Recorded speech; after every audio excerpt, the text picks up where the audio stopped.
Bom, eu preparei essa aula da seguinte maneira. Eu gostaria primeiro de fazer uma breve introdução para que a gente se situe em relação, enfim, sobre quem nós vamos discutir e em que lugar o Tupinambá também se inscreve no campo dos estudos sobre indígenas no Brasil. E depois, em seguida, eu apresento melhor para vocês qual é o itinerário que eu pensei para essa nossa conversa. Bom, em primeiro lugar, como vocês devem saber, os Tupinambá estão no Nordeste, então isso coloca eles em relação a essa vertente de estudo sobre índios do Nordeste que já vem se estruturando há alguns anos no Brasil. Então, nesse sentido, o meu trabalho dialoga com essa produção. Eles são um povo que habita o sul da Bahia, então ali uma região onde vivem 3 diferentes povos indígenas, né? Tupinambá, Pataxó e Pataxó-Rãrãe, o que também explica algumas das relações históricas entre esses povos, que se atualizam no contexto do movimento indígena hoje. E eu vou falar especificamente de um dos grupos, de uma das comunidades que compõem esse povo Tupinambá, que são os Tupinambá da Serra do Padeiro. Um povo que hoje ocupa uma certa proeminência no cenário, tanto regional quanto nacional, e até com lideranças conhecidas fora do Brasil, por conta justamente da força dos embates que eles têm travado na luta pela terra. Só para vocês também se situarem, é uma área de Mata Atlântica, relativamente conservada, e o que explica essa área ser relativamente conservada é justamente como se deu essa presença indígena na área e depois também como se estruturou a fronteira capitalista com o cacau, um cultivo que, de certa maneira, manteve o dossel, né, as árvores mais altas. Então, isso explica por que ali você tem uma área muito próxima, você tem áreas de gado onde não sobrou nada, mas ali você tem uma área relativamente conservada e pela qual se distribuem diversas comunidades, como os Tupinambá dizem.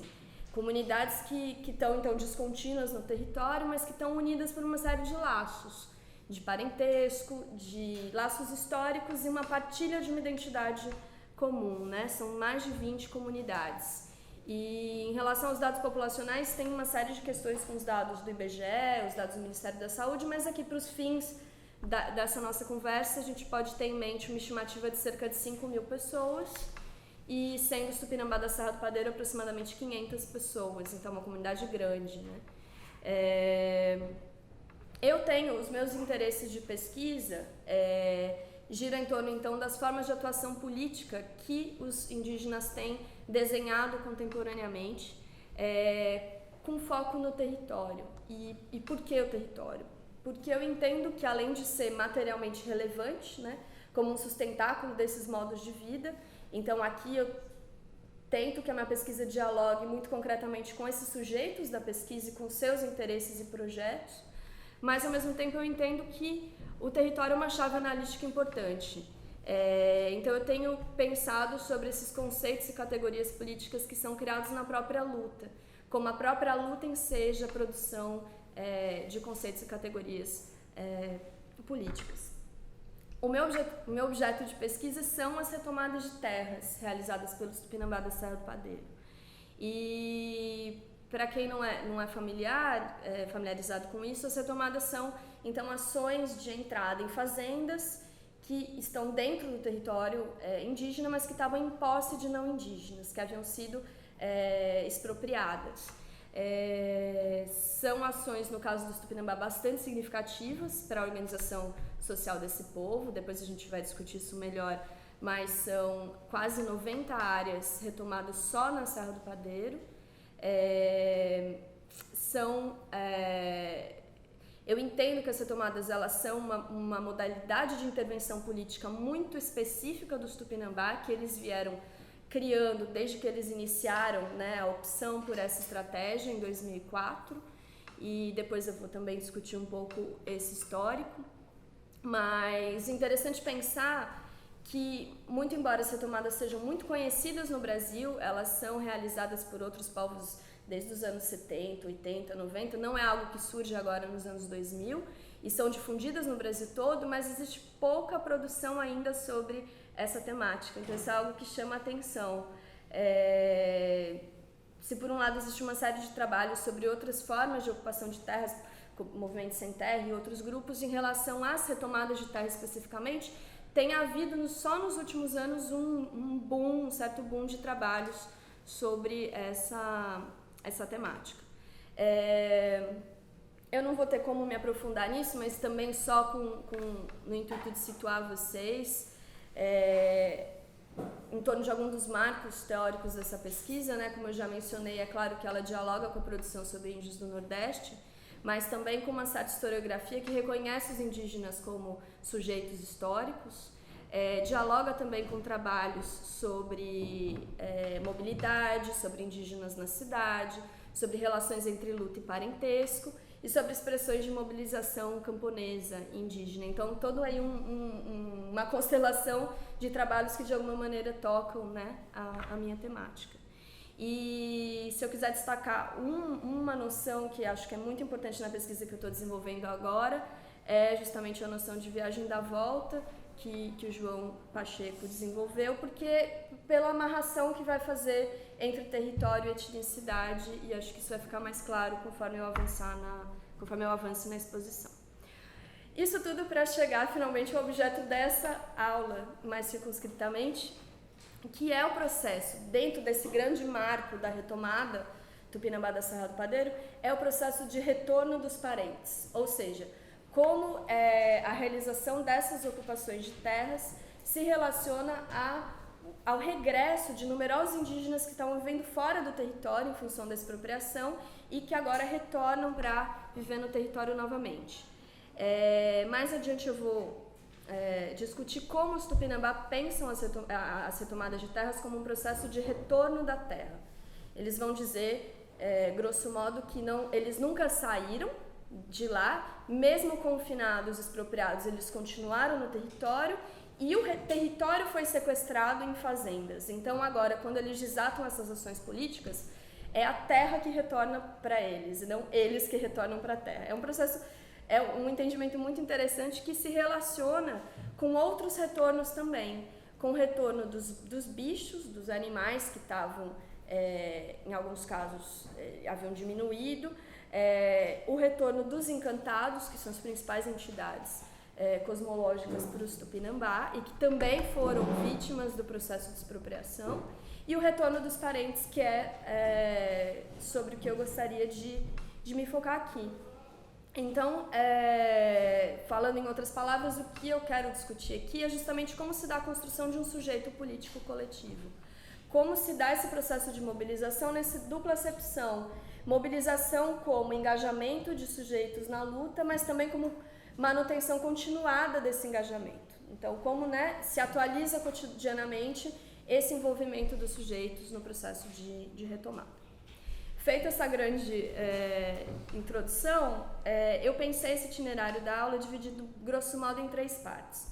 Na primeira, eu gostaria de trazer alguns elementos sobre o histórico do processo de territorialização desembocando nas retomadas.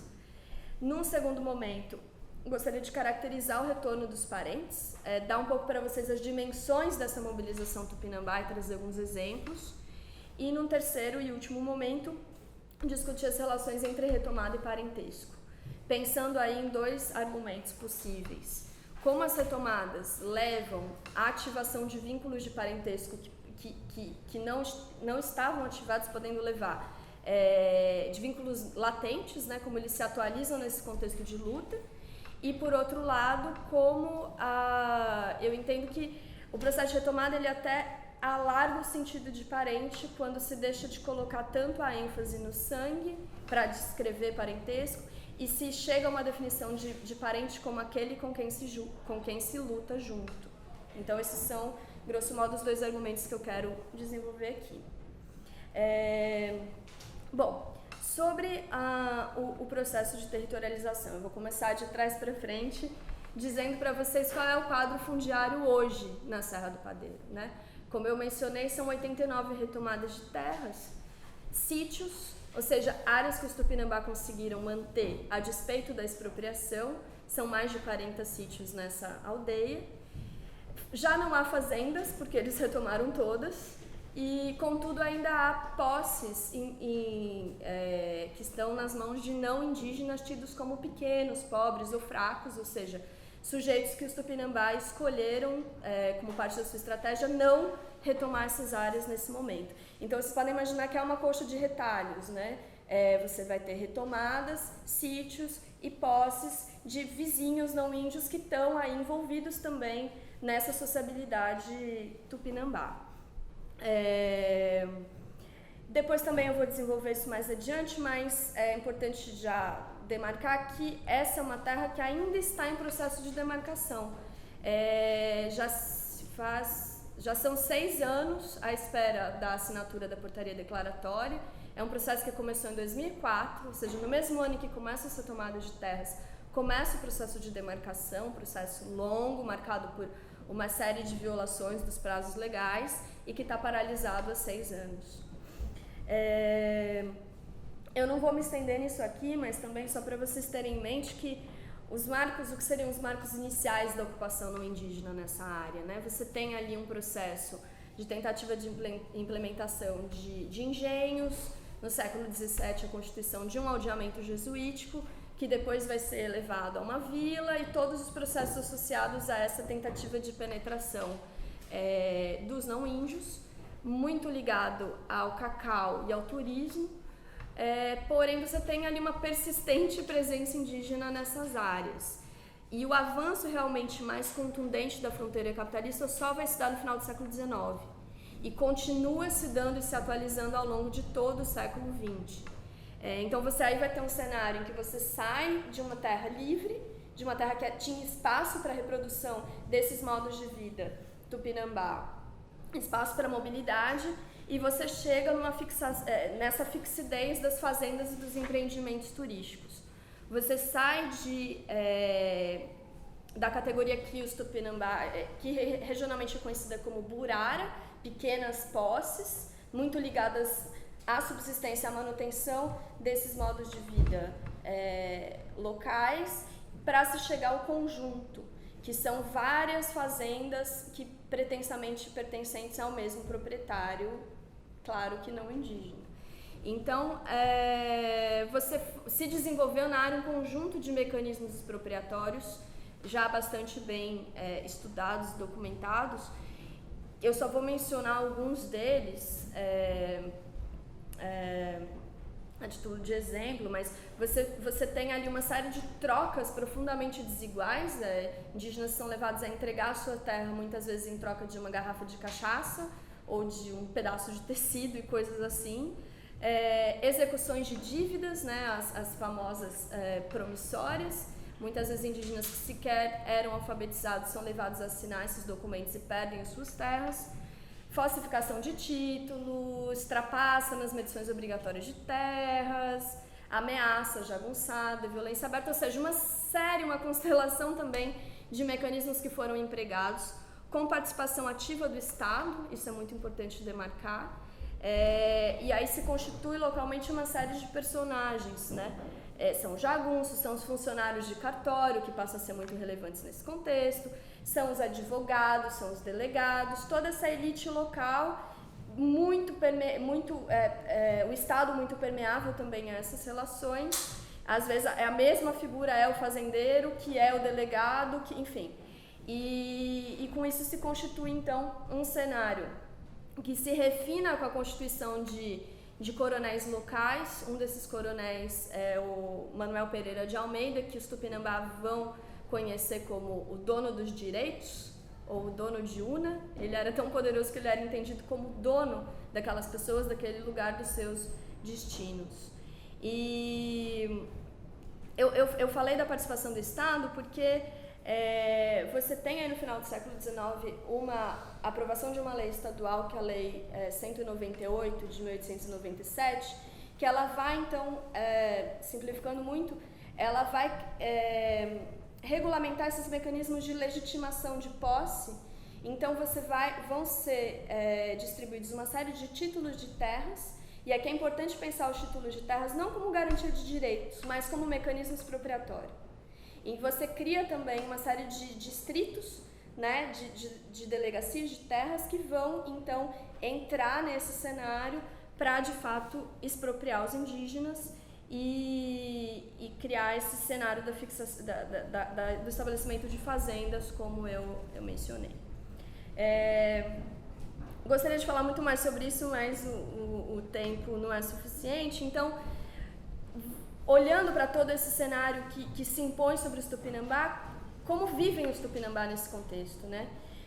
A partir dos relatos que eles mesmos fazem, de uma série de documentos que eu tentei acionar na pesquisa, eles vão então adotar uma série de estratégias, desde a manutenção nesses sítios que eu mencionei antes, muito apertados, muito exprimidos e tendo que lidar com o fazendeiro mudando a cerca na calada da noite, até a saída do território. Muitas vezes a pressão se torna tão forte que esses indígenas são levados a sair para buscar vida em outros lugares, tanto em fazendas, trabalhando aí numa série de arranjos que passam por assalariamento, mas passam também por arranjos como meação e outros que se desenvolvem ali localmente, e outros vão realmente viver nas cidades, tanto em cidades da região quanto em metrópoles do Centro-Sul. E aí você tem também uma marcação de gênero muito clara, as mulheres em geral vão trabalhar em casas de família, vão ser então empregadas domésticas tanto em fazendas da região como em lugares muitas vezes mais remotos. Eu menciono isso e depois a gente vai voltar a falar sobre isso, porque tudo isso é muito importante para pensar o retorno dos parentes. Ou seja, se essas pessoas retornam, onde elas estavam antes? Como elas conseguiram, de alguma maneira, sustentar os seus vínculos étnicos, os seus vínculos com o território, nesse cenário amplamente desfavorável, de dispersão. Então, eu gostaria de um pouco chamar a atenção de vocês para isso, porque para pensar as próprias condições de possibilidade da mobilização que vai se dar futuramente. Também em referência a esse período, né, pensando como os Tupinambá viviam e enxergavam todo esse processo que estava acontecendo, as falas vão marcar muito as proibições de uso, né, interrupção de acesso a áreas relevantes para os seus usos econômicos, para os seus usos religiosos, lugares de memória que antes eram acessados de repente se cortam com a entrada dessas fazendas, e práticas, né, dos fazendeiros que vão de certa maneira atualizar também as práticas dos antigos coronéis. Então, como tudo isso vai se constituindo um quadro de uma série de violências cotidianas para esses indígenas. Caminhos que se cortam, áreas de pesca que já não são mais acessíveis, áreas de culto aos encantados que estão sequestradas dentro de fazendas, então um pouco caminhos pelos quais já não se pode passar, enfim. Isso colide frontalmente com as noções territoriais dos Tupinambá, né? Porque para os Tupinambá a terra está ligada aos troncos velhos, ou seja, aos seus ancestrais. Cada ancestral tem um domínio territorial, assim como os encantados também têm os seus domínios territoriais. Eu mencionei antes que os encantados acabam sendo impactados também pelo processo expropriatório, porque uma vez que uma determinada loca de pedra fica dentro de uma fazenda, aquele encantado que ou aquela classe de encantados que habitava aquele local também perde o seu território, na medida em que os indígenas que os cultuam já não podem entrar. Então, essa é uma terra com história, é uma terra que remete aos troncos velhos e é uma terra com donos, porque os Tupinambá entendem que os encantados são os donos da terra, não são os indígenas. Os indígenas gozam da terra, vivem, zelam da terra, mas são os encantados que são os seus donos. Então, isso tudo vai desembocar no processo de retomada. Porque, para que vocês entendam, não é simplesmente a violência de não ter como produzir, de não ter como plantar. É a violência de não poder expressar a sua forma de estar no mundo e o seu modo de vida num sentido muito amplo. Tudo isso vai criar um caldo que, num cenário já bastante diferente, pós-Constituição de 88, já no final dos anos 90, com uma série de modificações que não dizem respeito só aos Tupinambá, mas dizem respeito ao movimento indígena num cenário mais amplo, vão levar ao início dessas ações de retomada.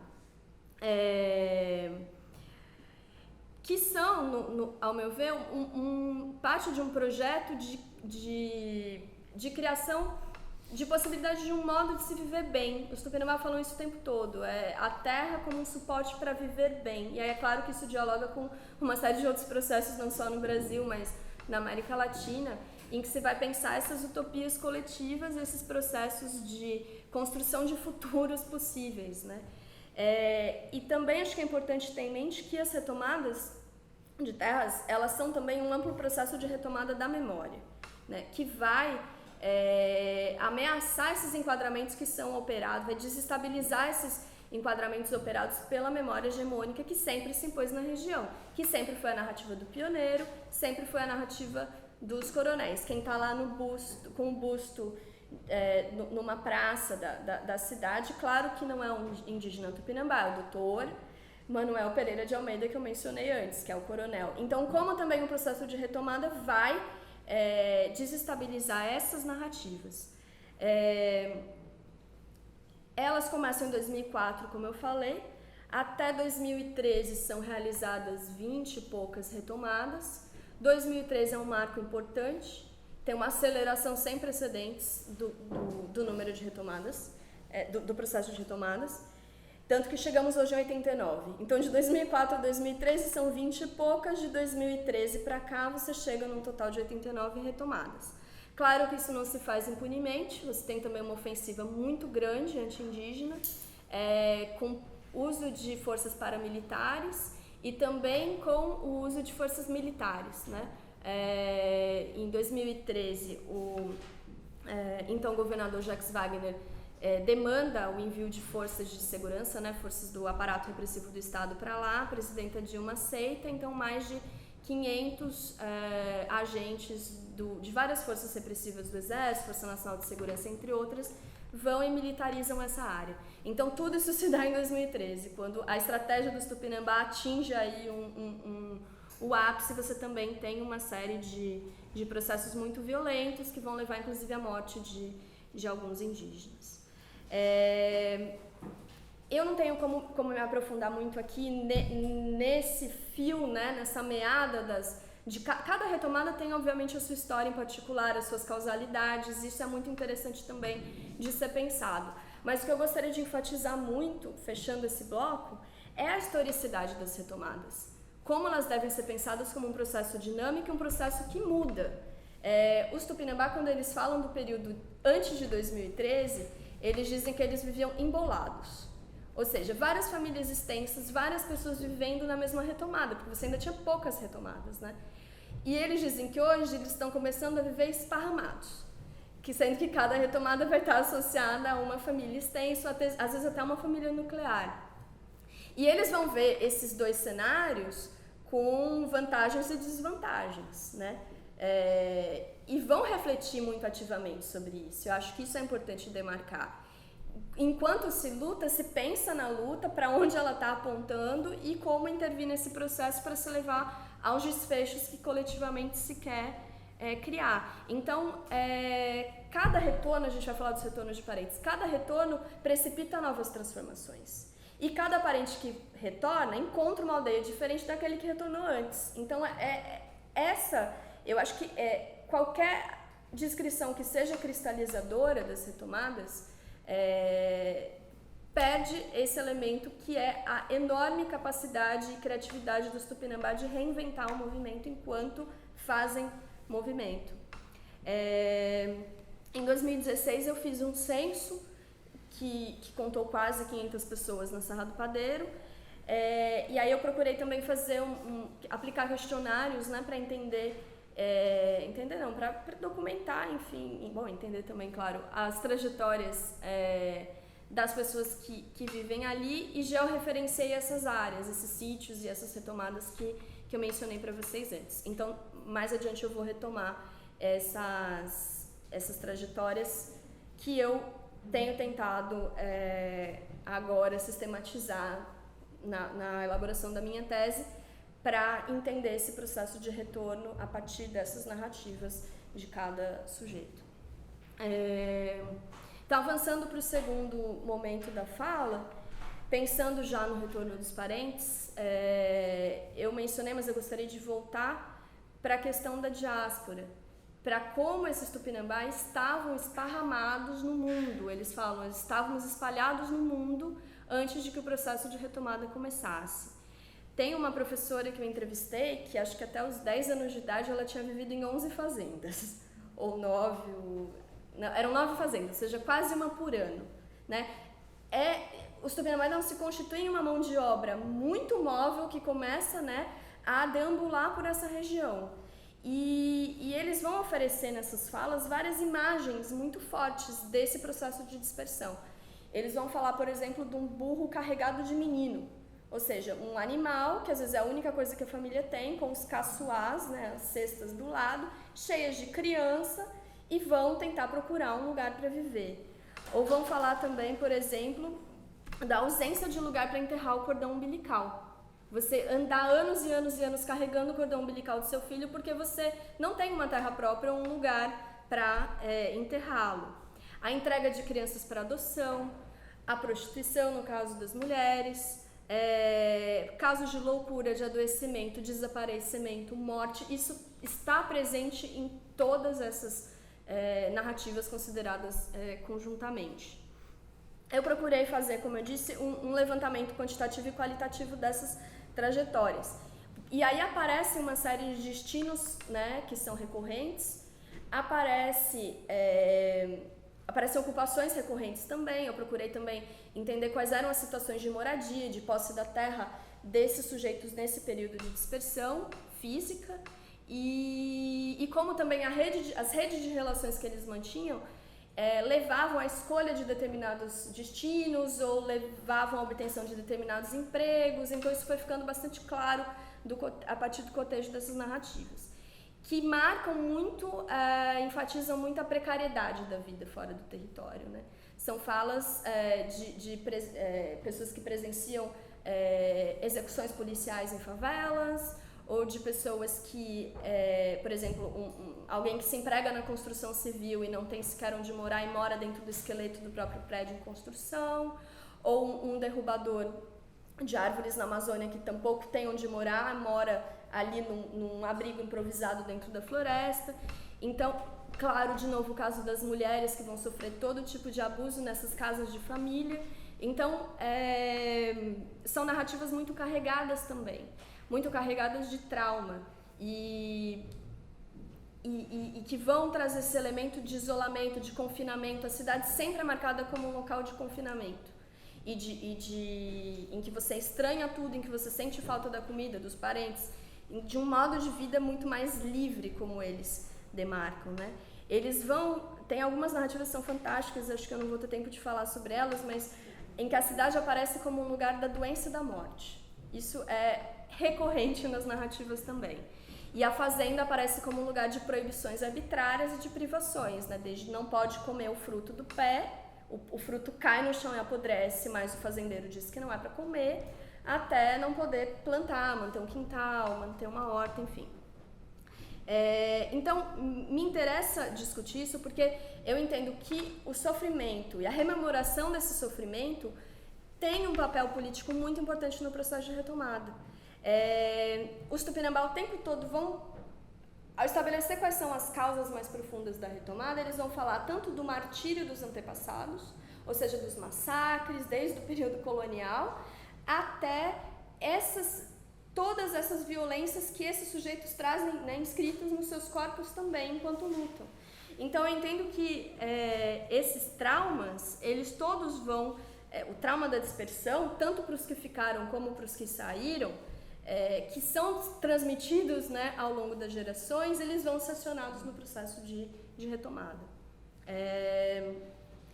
O que me leva a pensar, então, que a gente está falando de uma luta, que é a luta, como os Tupinambá dizem, da retomada, mas que ela é alimentada por várias outras lutas, e algumas das quais transcorrem fora do território Tupinambá.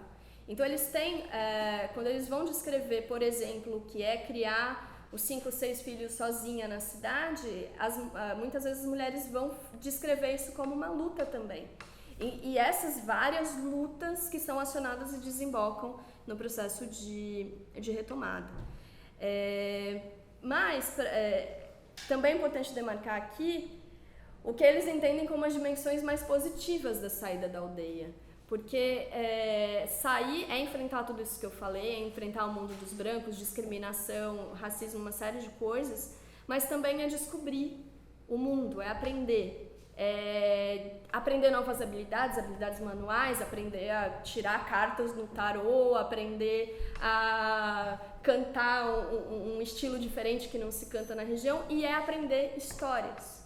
E acho que isso é muito importante também para um movimento como o Tupinambá, em que as narrativas e as histórias são muito centrais, em que o processo de retomada se constrói na luta, ali na ação direta, mas também se constrói enquanto eles contam uns para os outros a sua valentia, como eles enfrentaram, como eles fizeram frente ao fazendeiro. Então, quando esses sujeitos saem, eles retornam com novas histórias que compõem esse grande cabedal de histórias Tupinambá, e tudo isso vai ser acionado no processo de retomada.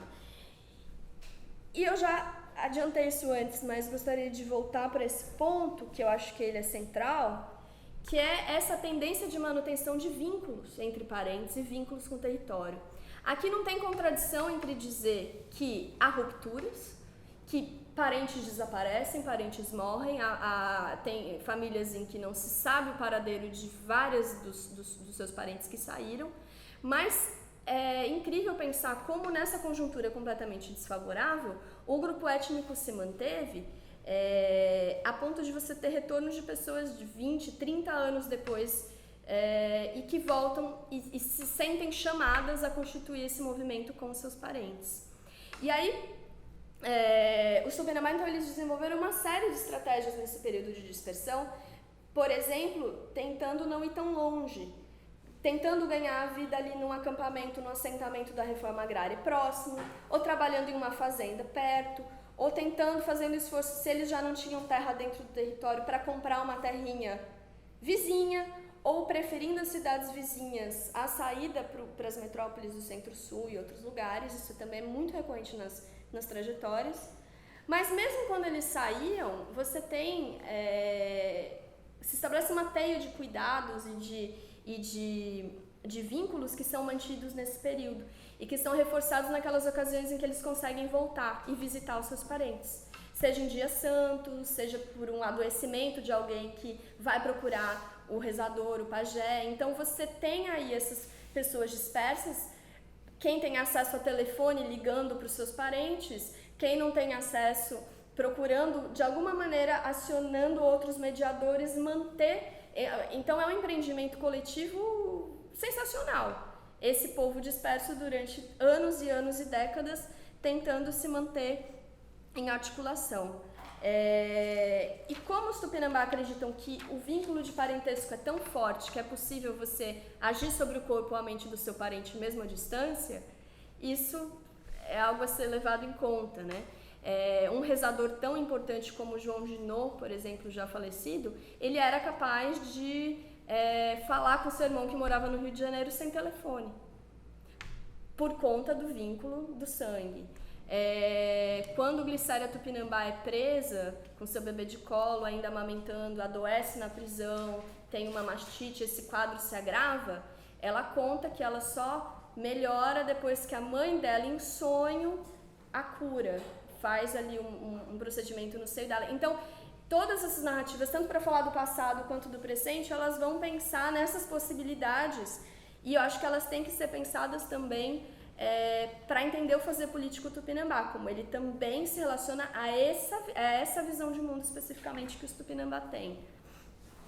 Outra forma também de manutenção dos vínculos, que eu acho que é muito poderosa, é a persistência do lugar como memória. Famílias que saem, crianças que às vezes inclusive nascem fora do território Tupinambá e cuja única relação com esse território são as histórias contadas pelos seus pais e avós. E depois de 30, 40 anos chegam ao território Tupinambá pela primeira vez com uma coleção de histórias como se elas conhecessem de primeira mão o território, mas todo um conhecimento mediado pelas narrativas dos seus familiares. Então, tudo isso para dizer que esse período de diáspora, ele tem que ser central na análise sobre a mobilização, porque como que o retorno se dá? O retorno se dá a partir dessa manutenção de vínculos nesse período, né? E também, para pensar mais contemporaneamente, esse coletivo de ação política que os Tupinambá produzem, que compõe e aceita compor pessoas que estão fora da aldeia circunstancialmente. Os Tupinambá, muitas vezes, eles marcam a diferença entre morar na aldeia e fazer parte da aldeia. Então, se você tem um filho trabalhando em Porto Seguro, circunstancialmente, ele mantém os seus vínculos, ele é parte da aldeia. Inclusive, ele pode voltar para ajudar no processo de retomada, ele a qualquer momento pode voltar. As escolhas de termos, inclusive, dos Tupinambá são muito reveladoras. Toda vez que eu perguntava para alguém se ele havia morado fora, ele falava, não, nunca morei. Eu fiquei uns 3 anos em São Paulo, mas foi só passeando. Mas que passeio era esse? Não, eu fui trabalhar. Então, escolher o verbo passear em vez do verbo morar é muito... Porque você mora onde é a sua casa é no seu território, né? Então, isso é algo que a gente tem que levar em conta. Então, partindo já para a questão desse retorno, então, dos parentes que eu mencionei já tantas vezes, praticamente todas as famílias Tupinambá registram retornos, né? Em alguns casos são dados muito impressionantes. Tem uma família extensa, por exemplo, que antes do processo de retomada era composta ali na aldeia por 15 pessoas e hoje são 72. Então, eles no começo viviam em um pequeno sítio, hoje estão espalhados nesse sítio em mais 5 retomadas. Então, foi a disponibilidade de terra que permitiu que essas pessoas voltassem, mas que também permitiu que eles se casassem, tivessem filhos e isso não implicasse uma nova dispersão, né? Vários exemplos de trajetória, eles deixam muito claro que não dá para pensar na ideia de trajetória sem retorno, né? Que alguns autores pensam que uma vez que o cara saiu, foi morar em São Paulo, no ABC, trabalhar numa fábrica, ele se proletarizou. Vários exemplos de pessoas que saíram muito jovens, passaram 20 anos morando, sei lá, em São Bernardo do Campo e retornam e se integram a essa vida na aldeia e produzem e fazem um movimento também. Então, é uma série de trajetórias que vai indicar essas possibilidades de refazer a sua própria vida a partir do movimento de retomada. O retorno, ele geralmente é precipitado pelo chamado de um parente. Uma mãe que liga e fala, meu filho, volte, tem aqui uma retomada que é bom, venha cá e tal. Mas esse talvez seja ali o motivo mais imediato. Mas quando eles vão explicar o motivo em última instância do retorno, é o chamado do sangue, é o chamado dos encantados.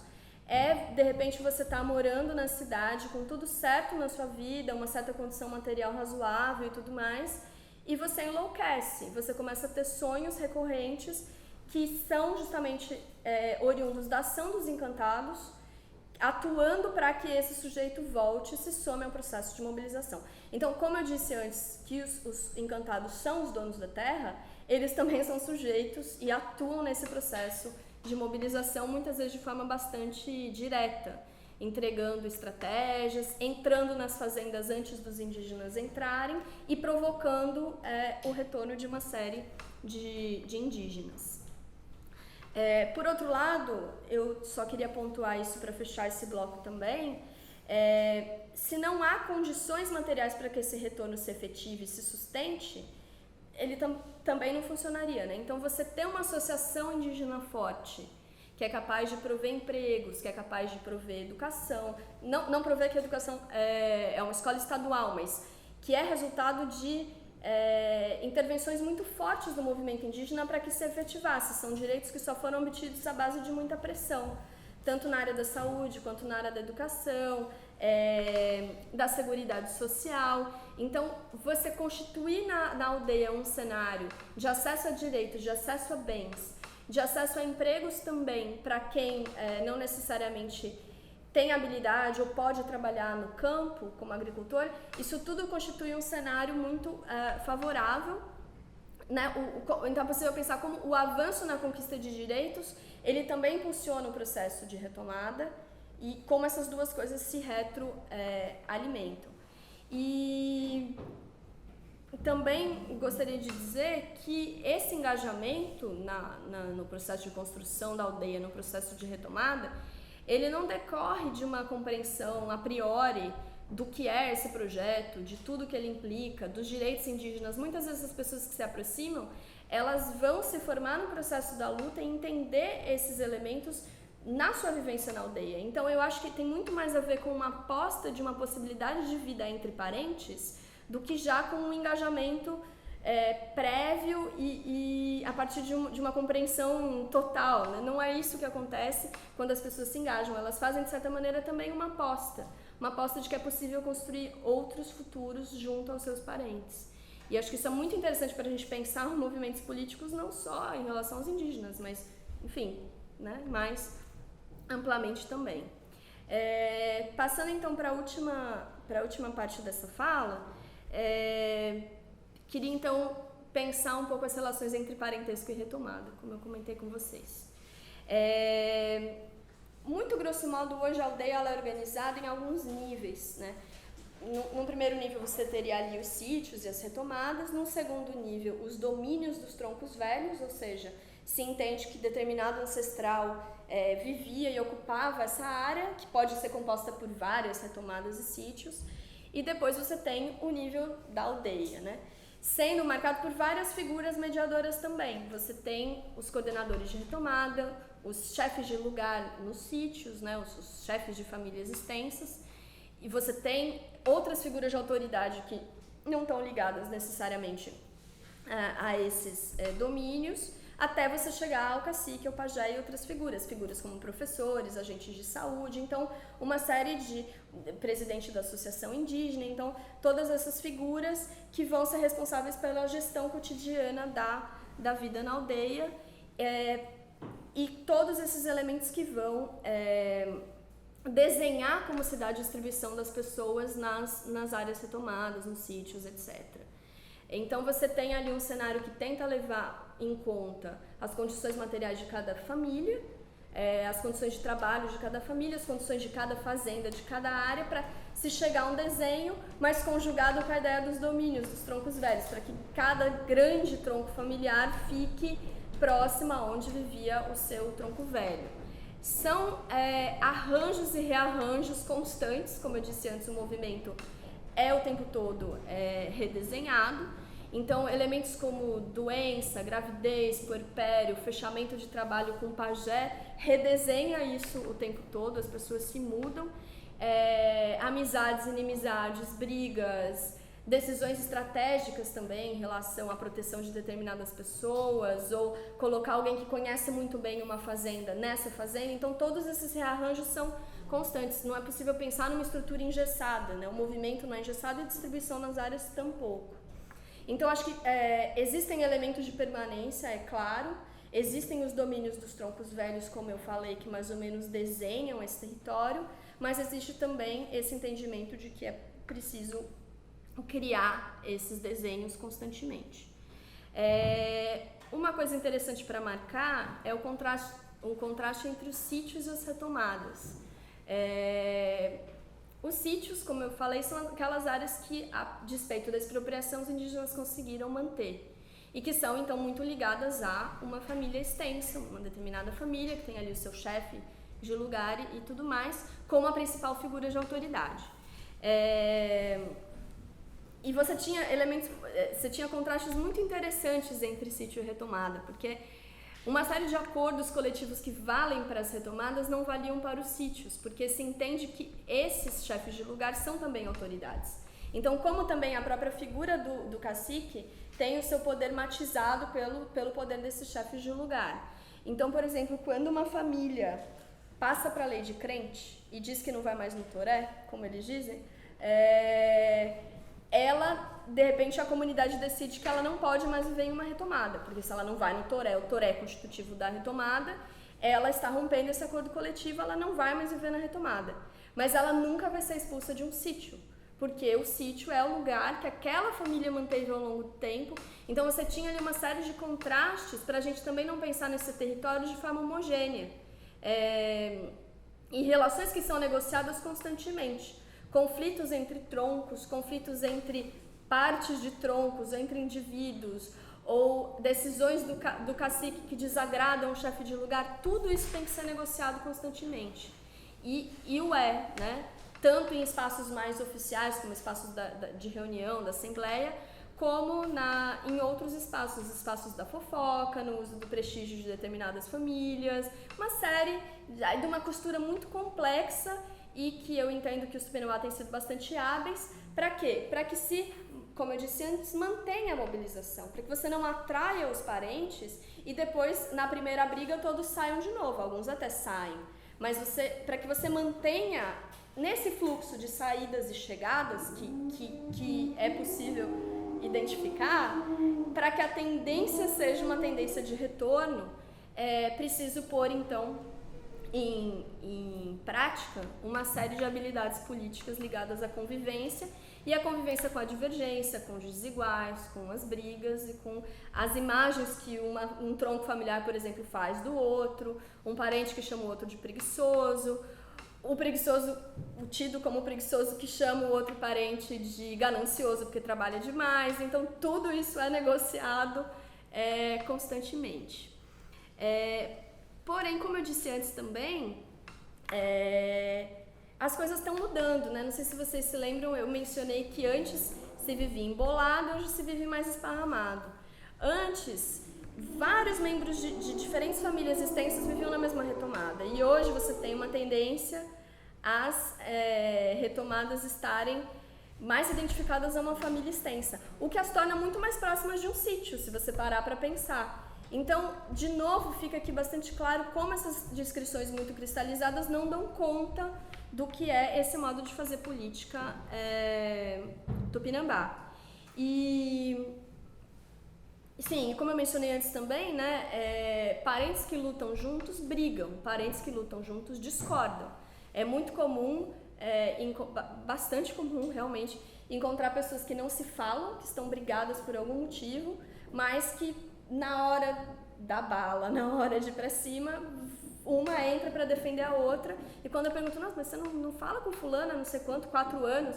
Não, eu não falo com ela, mas ela é minha parente, vou deixar ela morrer na retomada? Então, como se constrói aí uma possibilidade de lutar junto em meio à inveja, à fofoca, ao feitiço, à briga? Então, eu tenho tentado me afastar muito das descrições também que são descrições idealizadas desses grupos. Ah, olha que bonito, os Tupinambá lutam, conseguiram 89 retomadas, tem a sua escola, tem não sei quantos alunos inscritos, tem isso, tem aquilo, mas as ideias de que seja um grupo harmônico, de que seja um grupo que... Isso não faz sentido e não deve fazer, porque não faz sentido para nenhum grupo humano. Então, entendê-los atuando por meio das divergências e construir a aldeia a partir dessas divergências abertas ou não, é o que eu tenho tentado fazer.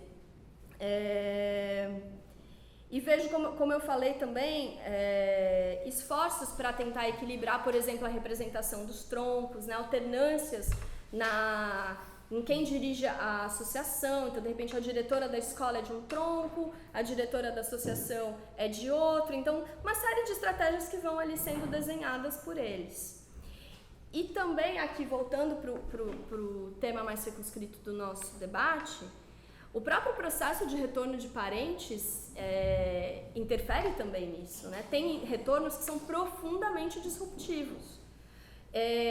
Um parente que volta e de repente reaciona ali uma briga de 20 anos atrás com outro parente. Como você lida com isso? São retornos esperados, acalentados, as pessoas realmente têm ali uma vibração que antecede cada retorno, uma expectativa, mas também tem um pouco essa ansiedade de saber como a pessoa vai se adaptar à vida na aldeia depois de talvez ter vivido 30 anos fora. E aí os Tupinambá vão formular sobre isso também politicamente. Eles vão desenvolver algumas ideias em torno, por exemplo, do que é o vício da cidade, ou do que é o fulano não sabe trabalhar em aldeia, ele só sabe trabalhar em regime de fazenda. Então a ideia é de que as pessoas também não chegam prontas e que é preciso refazer esses acordos. E é preciso, eventualmente, tem uma descrição que eles fazem de que as retomadas são um laboratório de como se viver junto. Então, essa ideia eu acho que é muito potente, muito interessante, porque como eu disse, as pessoas chegam e trazendo tensões materiais, vai ficar nessa retomada, brigou com o vizinho, vai mudar, e como tudo isso tem que ser manejado pelo grupo. Outro aspecto que eu acho que é muito importante também para pensar esse manejo das tensões cotidianas é o entendimento na aldeia de que há distintos modos de participar, há distintos modos de fazer parte do movimento. Não é todo mundo, mesmo as retomadas sendo centrais para a organização social do Tupinambá, nem todo mundo participa de retomada.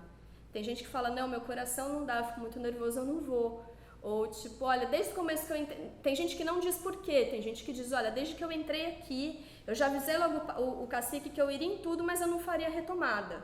Então é muito interessante pensar que aquilo que pode ser entendido como coração do movimento, você tem gente que é da aldeia, é lido como sendo da aldeia, participa de tudo, mas não necessariamente faz, às vezes porque é velho, porque é doente, ou porque não quer. Então você tem ali distintos níveis e formas de participação, e formas de participação que mudam ao longo do tempo também.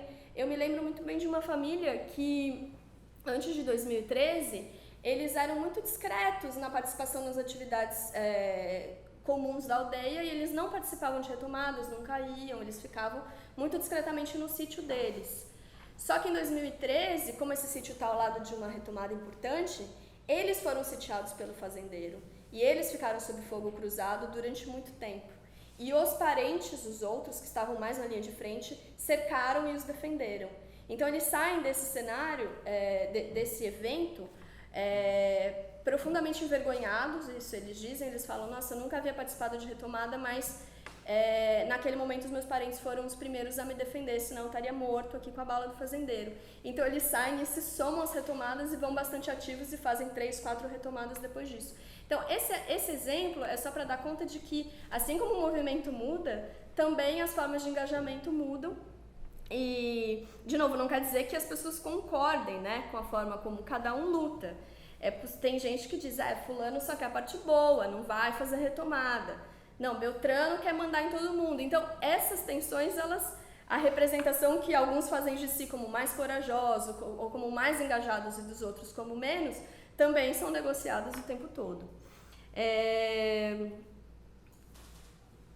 Sim, e então o critério de pertencimento à aldeia, em primeiro lugar, é ser parente, acho que isso é básico, né? É ser parente, e aceitar alguns acordos comuns. Tem, por exemplo, uma expressão que eles falam, para estar aqui você precisa ser parente, andar direito, não fazer mal. É uma definição bastante ampla, e eu acho que operacionalmente ampla, justamente ela funciona porque aí dentro cabem muitos modos de vida, e acho que também modos de vida no plural. O Tupinambá tem enfatizado isso também, não há como pensar em um modo de vida Tupinambá da Serra do Padeiro, mas modos de vida sustentados em um território comum. Já me encaminhando um pouco para o final, eu queria então defender o argumento de que os parentes fazem a luta e a luta faz parentes também. Ou seja, o parentesco ele é um laço que remete para o passado, ele remete ao tronco velho, ele não é etéreo, né? Ele remete a uma família extensa e a alguns ancestrais, muito, muito elaborados na memória, muito marcados na memória, mas esses vínculos eles podem ter se esfacelado ou se enfraquecido ao longo do tempo e podem ser reativados no processo de retomada. Eu queria dar 2 exemplos. O primeiro é de uma mulher que ela vivia em fazenda, muito jovem, ela se casou com um não-índio, foi viver em fazenda, e viveu ali até se tornar avó, mãe, avó, etc. E ela disse que ela não conhecia os parentes dela. Ela sabia que eles estavam ali, que a 2 quilômetros tinha o sítio dos seus primos, dos seus tios, mas o regime de fazenda isolou ela desse circuito de reciprocidade e tal, porque ela fala, a gente era muito vigiado, sobretudo quando começa o processo de retomada e quando o movimento indígena aparece localmente, sabendo-a indígena, os patrões justamente a vigiavam muito. Então ela não ia às festas, ela perdeu realmente a relação com esses parentes, até que a fazenda em que ela vivia é retomada. E aí ela entra com uma força em todos esses circuitos, quase com uma ansiedade de querer recuperar o tempo perdido, que é muito interessante, eu vi isso muito de perto. Então, é até interessante que, eu nunca escrevi sobre isso, mas tem muita gente que chama ela de prima. Qual Lúcia? A prima. Então eles marcam o parentesco, inclusive, para se referir a ela. Eles não fazem isso com outras pessoas, né? Então acho que é bastante interessante. E uma outra indígena que se tornou órfã muito cedo, foi criada por uma família não indígena e ela não sabia. Nesse caso é um pouco diferente porque ela efetivamente não sabia que ela tinha parentes. Ela achava que ela era sozinha no mundo. Então ela dizia o tempo todo que, a não ser pelos irmãos que estavam espalhados, cada um sendo criado por uma família diferente, ela disse que ela se doía muito com o fato de se saber sozinha. Até que começa o processo de retomada e ela vai saber dos irmãos do seu pai, da sua mãe, os seus primos, e ingressa no processo de retomada também. Tem outros exemplos, mas eu escolhi esses dois e para pensar exatamente como se dá essa ativação de vínculos e como eles se tornam bastante fortes e pronunciados nesses casos. Mas não quer dizer que também não ocorra o inverso, né? Que a luta desfaça parentesco. Tem irmãos que estão dos dois lados da contenda. Um irmão que está realizando retomada, vivendo retomada, e o outro irmão que deixou de falar com ele porque não concorda com tomar algo que é dos outros, na fala dele. Então você tem rupturas. E às vezes não necessariamente se dão dessa maneira, né, como ali uma divergência aberta, mas se dão pelas próprias dinâmicas da luta e da repressão nessa área. Você tem, por exemplo, indígenas muito idosos que depois do ataque de 2013 saíram da aldeia, porque quase morreram no coração com os ataques, com as bombas, com tudo mais. Então você tem familiares que às vezes por uma série de razões saem da aldeia, ou familiares que não vivem na aldeia, mas deixam de visitar os seus filhos e filhas por medo de entrar nesse território, que aparece também na imprensa local como um território violento, perigoso, etc. Então você tem esses afastamentos, muitas vezes não intencionais, ligados ao medo do conflito. O segundo argumento que eu acho que é uma derivação desse, que é importante, vai olhar então para as repercussões mais profundas dessa ideia de que a luta faz parentes. Eu entendo que o processo de retomada, como eu disse antes, ele amplia o sentido de parente, né? Antes você tinha a ênfase explicativa do parentesco, é o sangue, nós partilhamos o mesmo sangue que remete ao mesmo tronco velho. Mas uma vez eu estava conversando com um jovem indígena e eu estava perguntando a ele quais eram os parentes próximos dele. Ou seja, eu queria saber quem eram os seus tios, os seus pais, enfim. Aí ele me respondeu, todo mundo da aldeia. Aí eu reformulei a pergunta e falei, não, mas quem são seus tios, quem são seus avós? Ele me respondeu prontamente quem eram os tios e os avós, mas toda vez que eu tornava a fazer a pergunta, quem são seus parentes próximos, ele dizia, todo mundo da aldeia.